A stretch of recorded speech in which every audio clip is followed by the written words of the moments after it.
For hundreds of years, all ships looked similar. The materials and scale may be different, but at its simplest, a boat or a ship consisted of a long piece of material with a wedge on the front. There is, of course, a high amount of variability with the statement so simplified. Ocean liners had a harsh wedge-shaped bow during their heyday. Cruise ships in the 70s and 80s used a bow that was a wedge near the waterline, but it came to a point decks above. This is what the standard cruise ship became.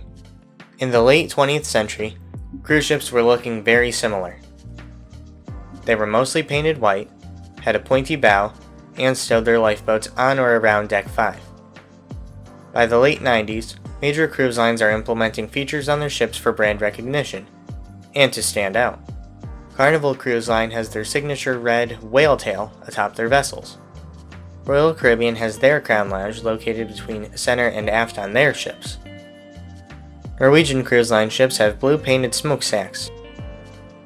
Princess Cruises, despite being one of the most recognizable cruise lines by name, does not have a specific recognizable exterior feature on their ships. Society is becoming more and more commercialized in the 90s.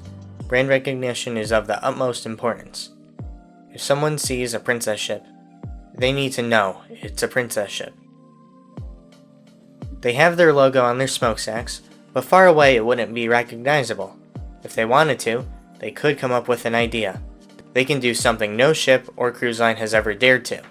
Their grand idea is to have a cruise ship with a handle at the back.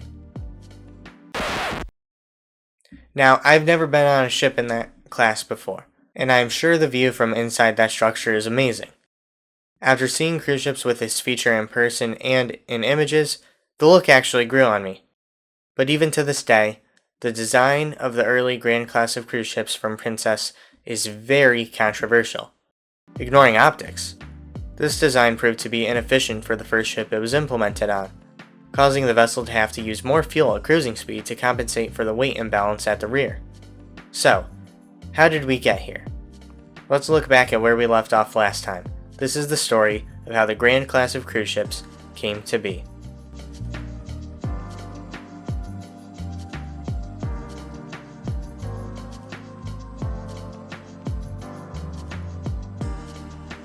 The most recent episode of this series ended with Carnival Cruise Line debuting the first ever cruise ship over 100,000 gross tons. 1996's Carnival Destiny. A cruise line will rarely ever build one ship in a class, so more Destiny class vessels are coming. In a few years, Carnival is about to have the market cornered on large ship cruising. That is assuming no one else builds bigger, and I can assure you, they are trying. When Carnival Destiny made her maiden voyage in November of 1996, many major cruise lines were building bigger than they had ever before. In 1995, P&O debuted Oriana, the largest to date in their fleet. In 1996, Holland America released their largest ship, MS Veendam, with larger ships on the horizon. In 1997, Celebrity Cruises would debut Mercury. Lastly, as discussed in the most recent episode, Princess Cruises released Sun Princess a year prior, the largest cruise ship before Carnival Destiny. With other cruise lines building bigger, Carnival and Princess cannot remain complacent. They need to push further, and Princess Cruises already has a plan. Years before Sun Princess was even finished, Princess Cruises placed a major order. In 1994, it was announced that Princess would build the first ever 100,000 gross ton cruise ship, with a planned delivery for 1997. Of course, we now know that was not the first to reach that milestone, as Carnival Destiny broke the 100,000 gross ton barrier first in 1996. Destiny was ordered the same year as Princess's new ship, 1994, yet was completed in under 3 years. Princess is taking their time with this ship. At the time of the 1994 announcement, the new ship from Princess was revealed to have a capacity of 2,600 passengers. The reason for building big is simple: efficiency. Any cruise ship, even a small one, is going to cost a lot to build. So, if you're going to build one, it's more economical for a cruise ship to fit as many people on board as they can. According to Cruise Industry News, the cost per berth, meaning the cost to build the ship divided by the maximum capacity of passengers, of 70,000 gross ton Regal Princess was $187,500 US. For the new ship, they think they can get that down to $153,846 per berth.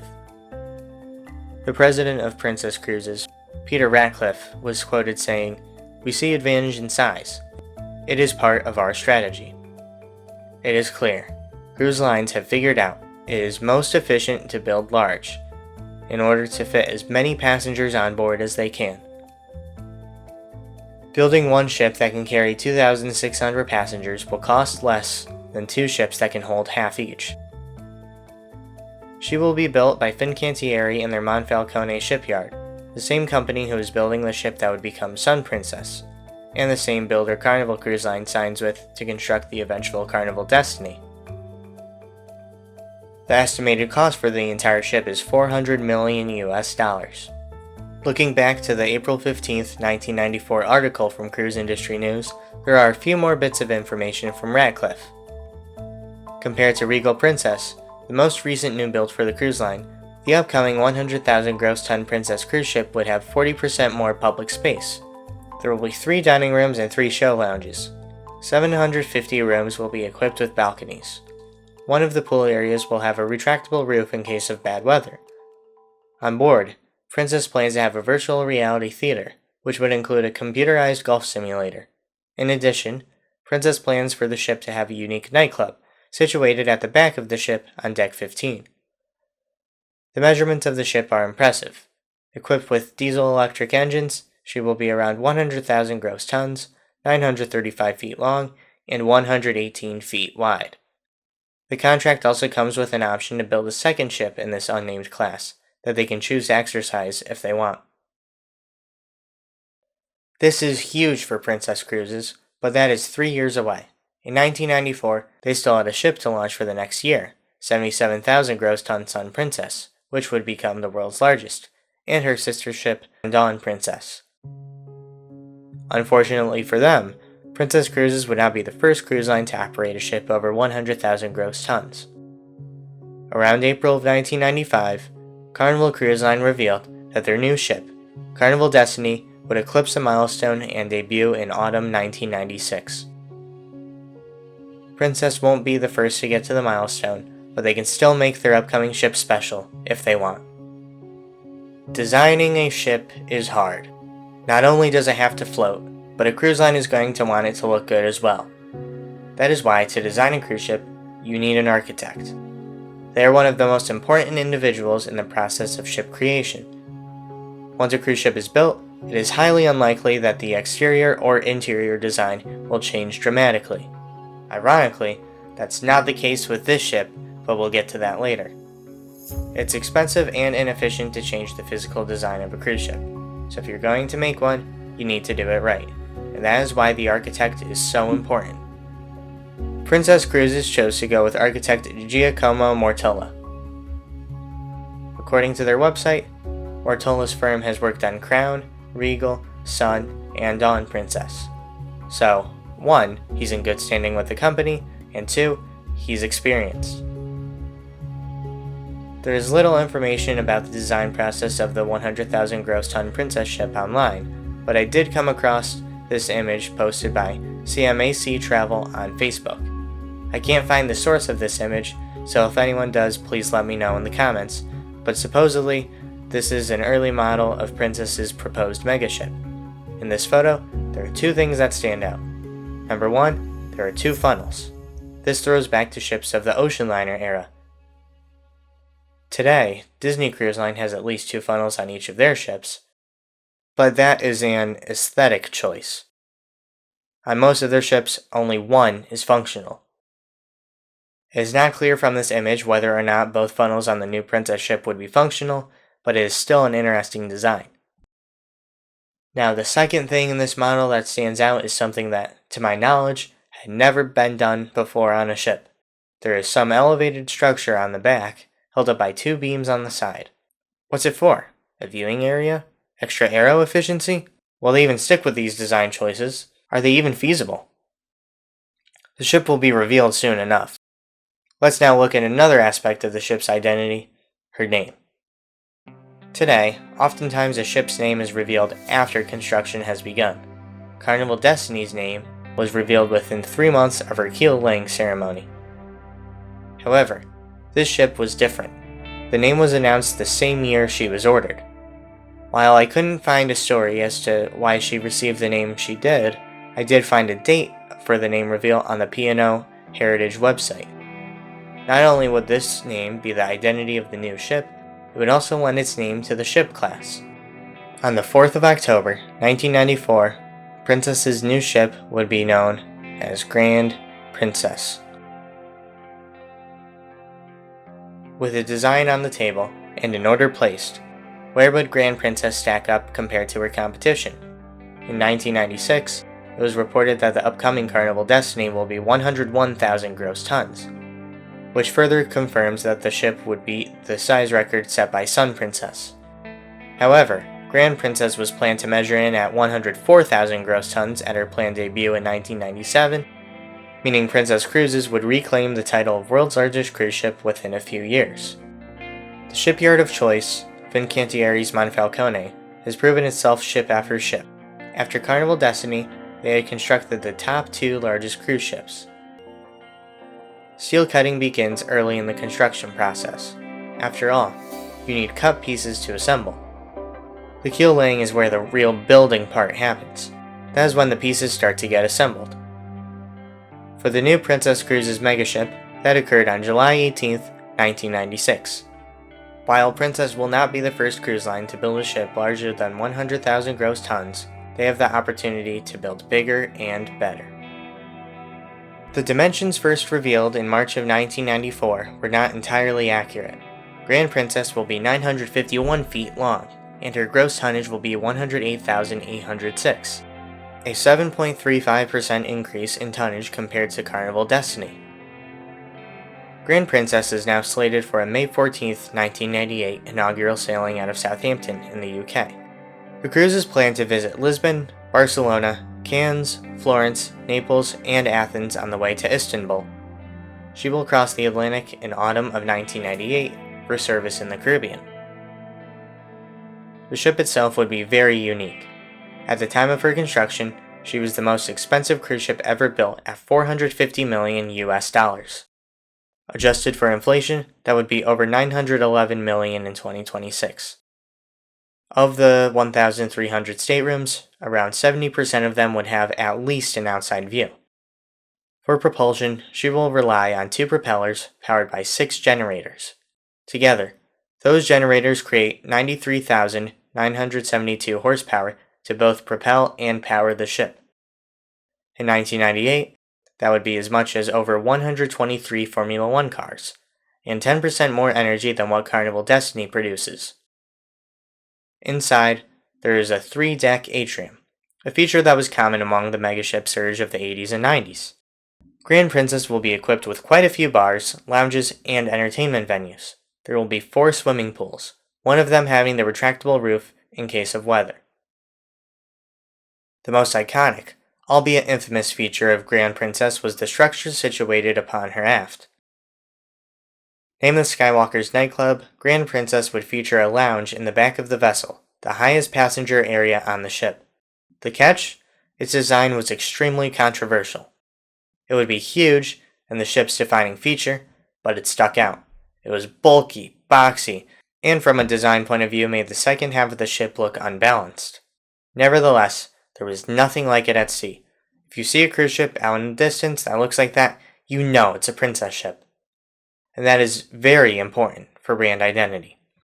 Despite Grand Princess still under construction, Princess Cruises is already looking to the future.